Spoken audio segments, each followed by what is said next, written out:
Alrighty, here we go. 3.2, solving radical equations. Now it's going to get a little bit weird here, okay, because they're actually going to want us to solve these radical equations in two different ways. We can always solve equations in two different ways, those being graphically, using graphs, and algebraically, right? So the first thing I just want to look at is solving by graphing, okay? So if you're going to solve a quadratic equation, or sorry, not a quadratic equation, but a radical equation by graphing, okay? What you would end up doing, for example, let's have a look at this thing here, right? First thing you got to do is find the domain and range. So we can see that 5 minus x has to be greater than or equal to 0. So if you do some math here, it's going to be x has to be less than or equal to 5. Okay, so your domain right away, x is less than or equal to 5. So you know it's going to go to the left of positive 5. Now, if you rearrange this thing, you might actually even be able to see some patterns here, right? It's going to look like this. It's gone right 5, right 5, and it's reflected over the y-axis. So let's go right 5, and then down 2 means it starts right here, and it's going this way. If you wanted to find exactly where it's going, we can sort that out. That's not a problem. But right away, you can identify your domain as being x is less than or equal to 5, and your range as being y is greater than or equal to -2. So we can graph it by finding the domain and range. And the next step would be to make it equal to 0. So let's do that. Let's take this thing. Let's make it equal to 0. So we have the square root of 5 minus x minus 2 equals 0. And we look at what would make this true. Well, I guess that's what we're doing, right? Because then we're graphing this thing and we're looking for the zeros. So if you tried to graph this, it's the same thing. You go up 1 over 1, right? And then up 2 over 4. 1, 2, 3, 4. So it actually would cross right about there.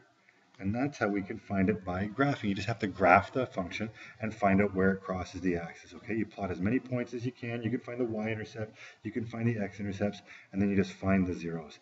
Now, it's not necessarily, in my opinion, the best way to go, because what happens, for example, if your quadratic, sorry, I keep saying quadratic, if your radical crosses somewhere in between these two numbers. If it's not an integer, it's hard to find, and that's why graphing always has its limitations, okay?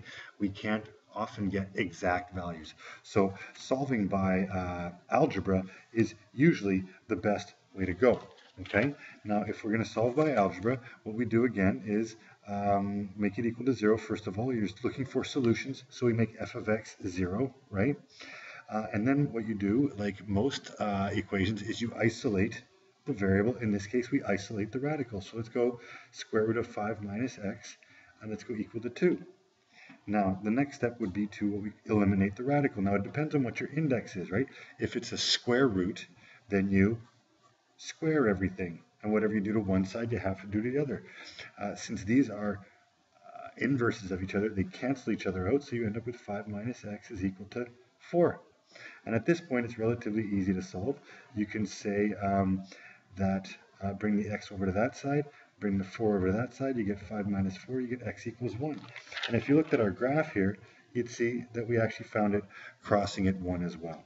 Okay, so eliminate the radical, solve the equation, and then I guess the last step would be to test for what we call extraneous roots. And extraneous roots are those roots that do not work. You actually get an answer, but when you plug it in, it doesn't work. So it's a good idea to take these answers and plug them in. If x is equal to 1, well, that would be 5 minus 1 is the square root of 4. The square root of 4 minus 2 equals 0. Boom, that works. So this is indeed a solution to that equation, okay? Now, what we're going to do is we're just going to look at a couple more here, okay? See if we can sort these out. The square root of x plus 6 minus x. So if we were going to graph this, it becomes a little trickier to graph. It's not something that's obvious to me. I can identify the domain pretty easy. X has to be greater than -6, right? So we know that it's going to -6, but this thing kind of messes us up. So I'm not going to focus so much on the graphing. I'm going to focus a little bit more on the algebraic way to solve this. So the first thing we do is we make it equal to 0, right? Get rid of that, make it equal to 0. Isolate the radical would be the next step. So x plus 6 equals x. What we do now is we square both sides. You end up with x plus 6 is equal to x squared. Well, again, anytime you want to solve a quadratic, just like anything, you make it equal to 0. And now we factor. So x minus 3, x plus 2, we get two solutions.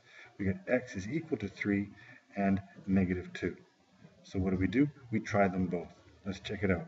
So 3 plus 6 is 9. Square root of 9 is 3. Minus 3 is equal to 0, so that works. Let's try again. Minus 2 plus 6 is 4. The square root of 4 is 2. Minus a minus 2. So this one ends up being what we call an extraneous root, because when you plug it in, it doesn't actually work.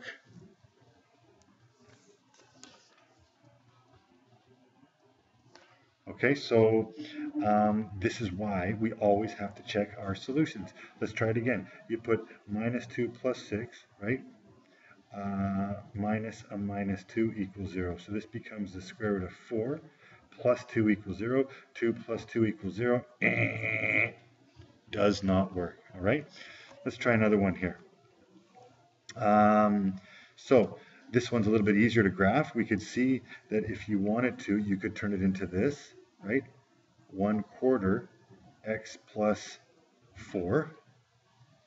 Sorry, what am I doing? Take out a quarter. What a doofus. 4 bracket x plus a quarter. So that's going to be a little bit trickier to graph, but we can still do it nonetheless. It's been expanded, it's been compressed horizontally, right, by a factor of 4, and it moves left 1/4. And also in the end it goes down 2. So you can see that it's a positive one, positive function, so it's going to go up this way, but it goes down 2. So it also goes left to 1/4, so you can see the domain. X has to be greater than or equal to 1/4, and the range, y has to be greater than or equal to minus 2. Knowing which direction they go in is very important to help us identify those domain and ranges, okay? So graphing it, one possibility, try those test points. Algebraically, we'll make it equal to 0. Then we have the square root of 4x plus 1 minus 2. Let's bring the 2 over. 4x plus 1, I've isolated that radical. Now, square both sides. You get 4 is equal to 4x plus 1. 4x is equal to 3. X is equal to 3/4. Can we figure that out if it's true? Well, let's go back and do this thing. The square root of 4 times 3/4 plus 1 minus 2 is equal to 0. Well, that's going to be 3 plus 1. The square root of 4 minus 2 equals 0. That's absolutely true. So this is a good solution. Okay? Now, we're going to get some more complicated ones, obviously. Here's an example of one on the bottom here. Okay? This is a little more complicated. Again, we'll make it equal to 0, so that goes away. And then what we're going to do is we're going to say, okay, the square root of x plus 1, let's move everything else over. That's going to be x minus 2 on this side. All right, so square to get rid of the radical, square to get, because whatever you do to one side, you have to do the other. So those eliminate, you end up with x plus 1. This becomes x squared minus 4x plus 4. Make it equal to 0 again, because we got to solve this equation. X squared minus 5x plus 3. Now I'm looking at this and I'm realizing I can't factor this at all. Now if you can't factor it, folks, you have other options, okay? Your A is equal to 1, your B is negative 5, and your C is equal to 3. So what we do is we use the quadratic formula. You ever forget the quadratic formula? I'd be happy to give it to you. Okay, so negative and negative, that's going to be 5. Plus or minus the square root of b squared is 25, minus 4 times 1 times 3, all over 2 times 1. Right? A is 1, AC. So 5 plus or minus the square root of, this is 25 minus 12, 13 over 2. So that would actually be a sufficient answer.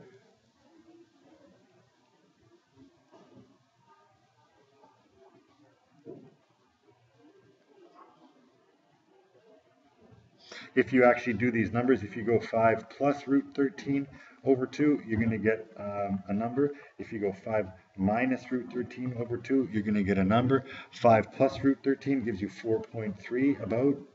And if you do the other one, you're going to get 2.6 about. Now what we do is we plug them back in. We plug them in and see if it actually works. Where am I? I'm on this last one here. So 4.3.